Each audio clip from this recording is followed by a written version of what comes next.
par eux. Et le thème qu'on a voulu traiter, c'était l'ours. Voilà, je vous souhaite un bon spectacle et je vous dis à tout à l'heure. Là, vous n'allez pas rester dans cette position-là, vous n'allez pas tenir. Vous vous mettez à ce moment-là.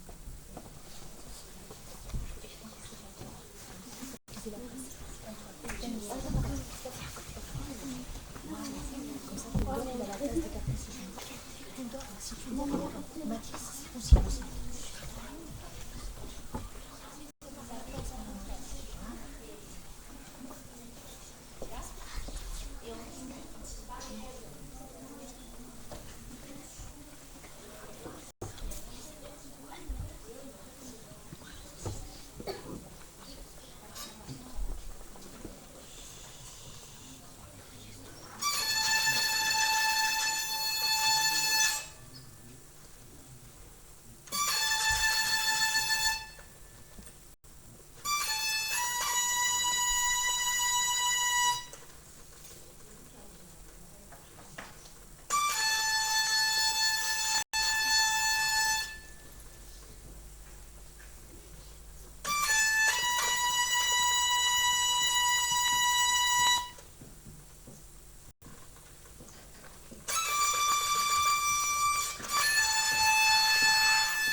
J'étais partie en forêt chercher des champignons avec Thomas et Bastien.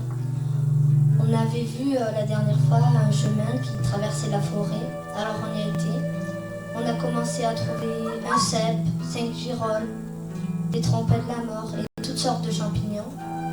On en avait un panier plein, on était très contents. Puis après, on y restait un bon moment. Le temps passait et il commençait à se faire tard. Alors on décide de faire demi-tour. Le brouillard s'installait et J'aperçois devant moi une grande ombre. Je me demandais ce que c'était. Et... Un ours! J'avais le panier de champignons à la main, j'étais terrorisée, je pouvais plus bouger. Même si je le décidais, je pouvais plus bouger. D'un coup, je le lâche, le silence s'installe. On entendait juste le bruit du bois craquer. Les feuilles des arbres bougeaient avec le vent. Et Bastien commence à dire. Je vois ma vie défiler dans ma tête. Mon premier anniversaire, mon premier Noël. Et là, je me dis, tentons le tout pour le tout. Alors, je m'approche de la bête, je me mets à genoux et je commence à lui parler. S'il vous plaît, monsieur l'ours, j'ai une famille, j'ai des enfants, comme vous. Alors, s'il vous plaît, épargnez-moi. Et la bête commença à regarder Thomas, et moi je m'enfuis. J'étais tétanisée, je pouvais plus bouger. J'avais ma main devant, mais je prends mon courage à deux mains. J'avance, j'avance. Et là, quelque chose me lèche. C'était qu'un chien, juste un chien.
D'un ourson qui rêvait d'aller sur la grande ours. Alors un jour, il commença à construire un vaisseau spatial. 20 ans plus tard, l'ours devint adulte et termine son vaisseau. Le lendemain, il allait acheter sa combinaison spatiale. 3 jours plus tard, l'ours met de l'essence dans le vaisseau et s'envole vers la constellation. Mais n'ayant plus d'essence et voulant se détendre, l'ours s'arrête sur Mars. Alors, l'ours redécolle, et là, il se crache sur une nouvelle planète. Cette planète était toute bleue, avec un seul arbre. Alors l'ours s'approche, regarde cet arbre, il avait plein de fruits. Alors du coup, il en cueille un, et là, une petite tête sort, c'était un ver de terre, qui tombe par terre. Et se transforme en alien. Cet alien était tout orange, avec 6 bras et 4 jambes. Alors l'ours a peur, il court, mais l'alien, d'un coup de baguette magique, se téléporte dans le vaisseau. L'alien décolle. L'ours énervé s'assoit par terre, attend comme ça de nombreuses minutes. Ces minutes étaient longues pour lui, certainement les plus longues de sa vie. Mais d'un coup, il eut une idée géniale, fantastique pour lui. Ça serait de prendre des bitules, des machins, des chouettes, les assembla en 2 propulseurs qu'il met à ses pieds. L'ours fait 1 bond, 2 bonds, 3 bonds.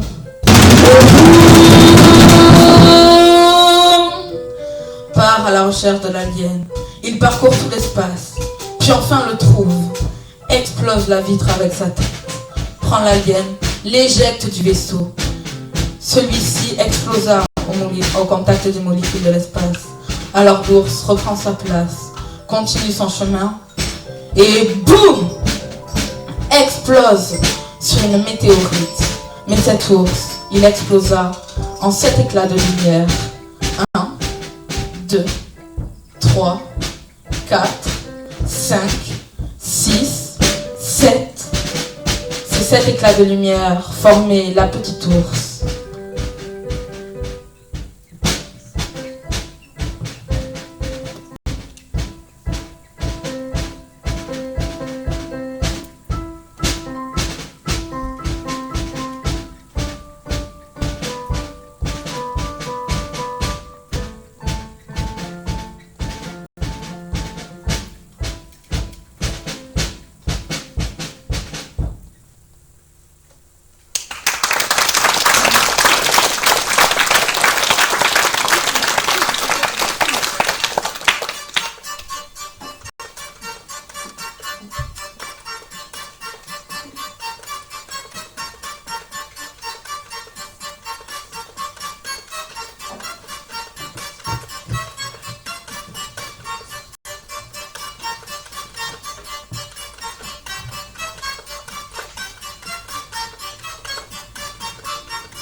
Ce matin, en me levant, je remarque qu'il y a un magnifique soleil sur la ville. Alors je décide d'aller chercher le journal à pied. Je sors de chez moi, je vais acheter le journal et je me promène en profitant du magnifique temps qu'il y avait dehors. Je me promène et je vois un banc. Alors je m'assois et je commence à lire. Je lis. Et tout d'un coup, j'entends un énorme rugissement. Mais je me dis que c'est mon imagination qui me joue des tours. Alors je me réassois et je reprends ma lecture. Je lis, et je réentends cet énorme rugissement. Mais ça pouvait pas être mon imagination, c'est pas possible. Alors je réfléchis un moment. Mais ça peut venir que du parc juste à côté du zoo. Alors je cours à droite, à gauche, je sais pas où aller, je vais partout. Et tout d'un coup, je me tétanise. Je vois un immense ours de 2 mètres de haut qui me fait frissonner. Mais un ours ici, mais c'est pas possible.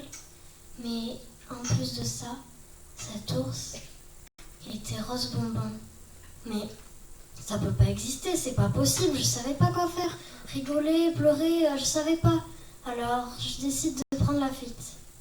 Et là, je cours, j'avais mal au ventre, j'avais envie de tomber par terre. Mais donc je sors de la forêt et arrivé à l'entrée du commissariat, j'hésite, j'avais mal au ventre.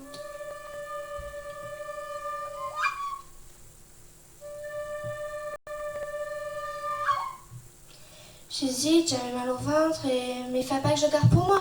Alors je décide d'entrer. Donc j'entre au commissariat. Et là, déjà, ils me regardaient tous avec de gros yeux, comme si j'avais un nez rouge. Et donc là, je vois un monsieur, je vais le voir. Et je commence à dire, alors j'ai vu un ours rose bonbon. Et là, ils me regardaient tous avec de gros yeux. Et ils se sont mis à rigoler. Donc Je sors du commissariat tout énervée et tout, j'en avais marre, je pouvais plus rien supporter. Et puis les feuilles aussi m'énervaient. Et puis avec un coup de vent, il y en a une qui arrive à mes pieds. Donc je la ramasse. Et avant de la mettre à la poubelle, je la lis. Et il y avait marqué Cirque de Zoé, vendredi 7 avril à 14 heures. Donc je me dis que je vais y aller pour me détendre. Donc j'y vais. Et là, à ma grande stupéfaction,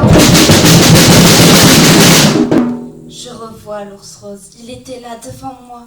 Donc moi je m'en vais, je vais n'importe où, à droite, à gauche, n'importe où. Et puis tout d'un coup, j'arrive dans une pièce sombre, flippante. Et puis mais je continue quand même à courir. Et puis mon pied heurte quelque chose. Et puis là, tout d'un coup, je tombe et me retrouve sur une scène, devant des tas et des tas de personnes. Tous me regardaient. Les projecteurs étaient fixés sur moi. Mais le pire dans tout ça, c'est que l'ours rose était juste là, à côté de moi. Puis tout d'un coup, une musique commença. L'ours s'approcha de moi. Et puis bizarrement, il prend ma main, commence à me faire danser. Au début, je trouvais ça bizarre, mais je me suis laissée faire. Puis on danse, et puis tout d'un coup, il s'arrête. Il prend sa fermeture éclair, l'enlève tout doucement, prend sa fourrure toute rose, l'enlève, et en fait, il était magnifique. Il s'approche de moi. Il était à quelques millimètres de moi. Il était vraiment tout près. Et puis tout d'un coup, il m'embrasse.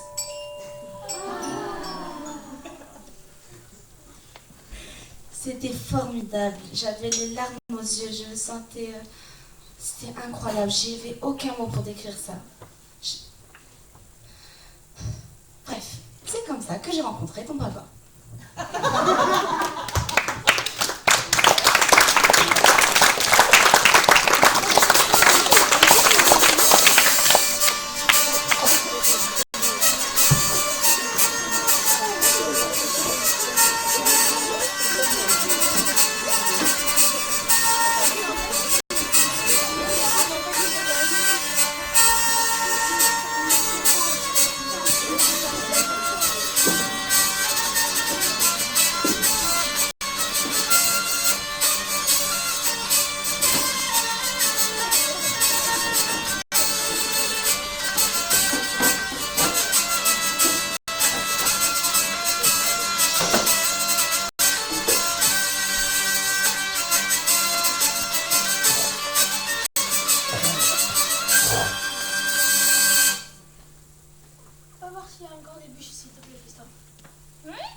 Il y en a encore 3.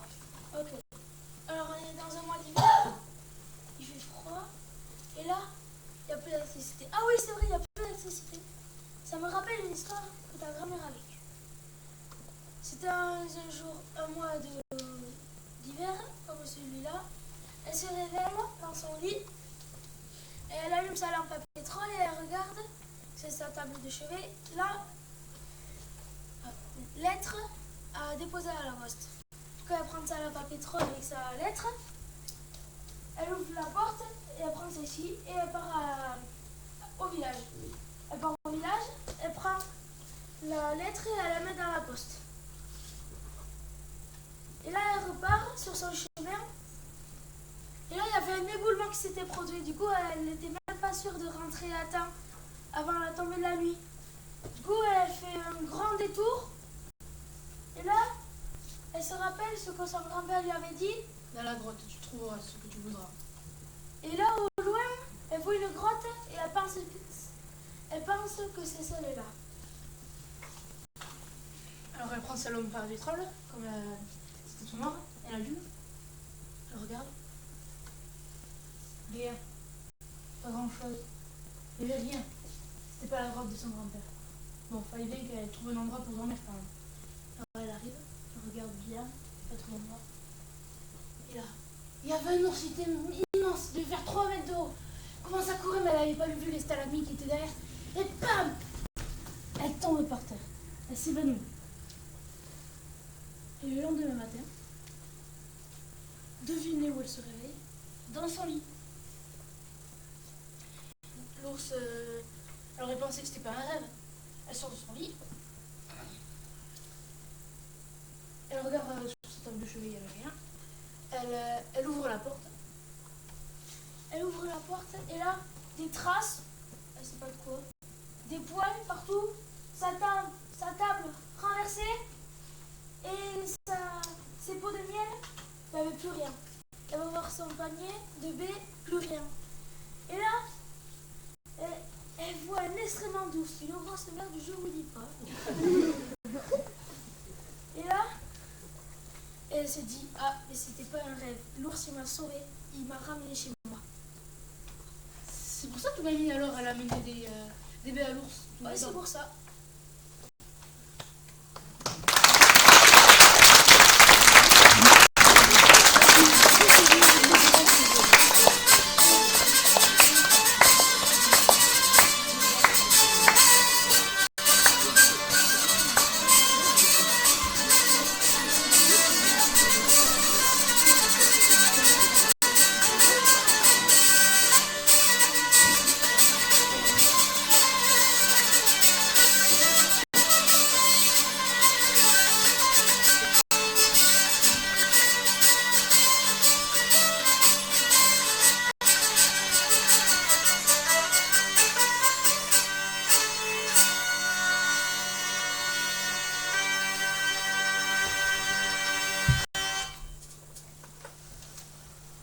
Cette histoire se passe pas loin de chez nous, dans une montagne que de nos jours on appelle les Pyrénées.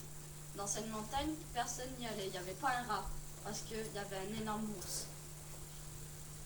Quand sa tourche y marchait, il crée des avalanches. Alors je vous laisse imaginer quand il éternue. Par une belle journée d'hiver, une petite fille qui ignorait cela, elle a s'y promener dans cette montagne. Donc, elle marche, elle voit un arbre, cueille un fruit, le mange, continue, voit une rivière et puis voit quelques poissons sauter. Puis tout d'un coup, elle entend un énorme bruit. Elle regarde autour d'elle, il n'y avait rien. Et puis elle entendait un gros vacarme. Elle se retourne et une avalanche l'emporte. Elle est là sous la neige, sous un bon mètre de neige. Alors elle croyait qu'elle allait mourir parce qu'un mètre, ça quand même beaucoup. Et donc là, elle commence à entendre des petits grattements au-dessus d'elle. Alors elle se pose des questions. Et elle regarde, et là, la neige elle commence à s'éclaircir de plus en plus. Alors elle se demande ce que c'est. Et là, une énorme patte velue la sort de la neige. L'ours la prend délicatement, mais ça ne l'empêche pas de la griffer au milieu du ventre. L'ours la renifle pour voir si elle est encore vivante, la prend dans ses bras et traverse la forêt.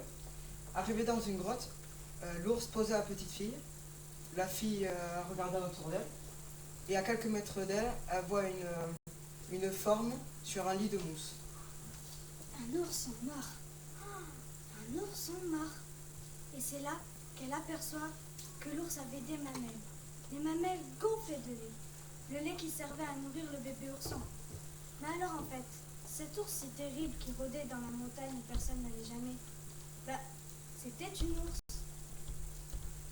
Alors pourquoi elle était venue la chercher sous la neige? Peut-être pour la sauver? Pour qu'elle l'aide à sauver le bébé ourson? Je sais pas. Bref, la petite fille, elle était très inquiète. Pourtant, elle décide de rester auprès d'elle, longtemps, plus longtemps qu'elle aurait pensé, car pendant ce temps-là, les arbres avaient perdu leurs feuilles et la neige avait répandu son blanc manteau. La nuit, la longue nuit s'installe, jusqu'à qu'explose le printemps. La petite fille ouvre les yeux et découvre avec étonnement que la neige avait fondu et que les bourgeons apparaissent. Elle envisage de repartir chez elle. Un matin, elle dispose un bijou sur la joue de l'ours et part.